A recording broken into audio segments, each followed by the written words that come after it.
इस भयंकर युद्ध में लक्ष्मण ने रावण की ध्वजा काटकर उसके सारथी का वध कर डाला और रावण के धनुष को काट डाला।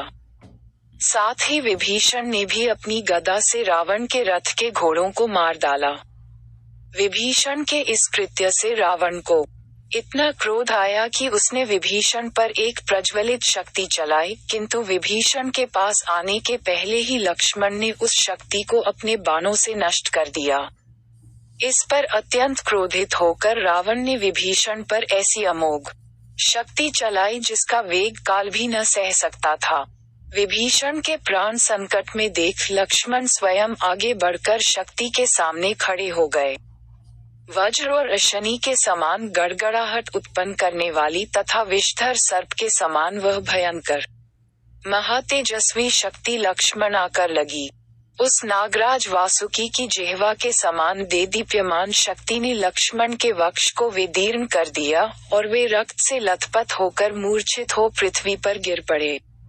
वानरों ने उस शक्ति को लक्ष्मण के शरीर में से निकालने का भरसक प्रयत्न किया, किंतु सफल न हो सके। अंत में श्री राम ने पूरी शक्ति लगाकर दोनों हाथों से खींचकर उसे बाहर निकाला और तोड़कर भूमि पर फेंक दिया।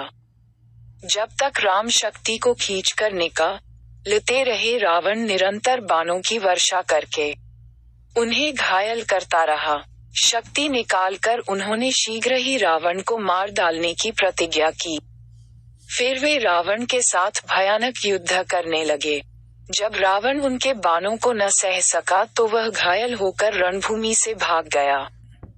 श्री राम लक्ष्मण के पास बैठकर नाना प्रकार से विलाप करने लगे। उनके विलाप से दुखी सारी वानर सेना रोने लगी। तभी सुषेण ने कहा, हे वीर शिरोमणि, आप दुखी न हो, ये जीवित हैं, इनकी हृदय गति चल रही है।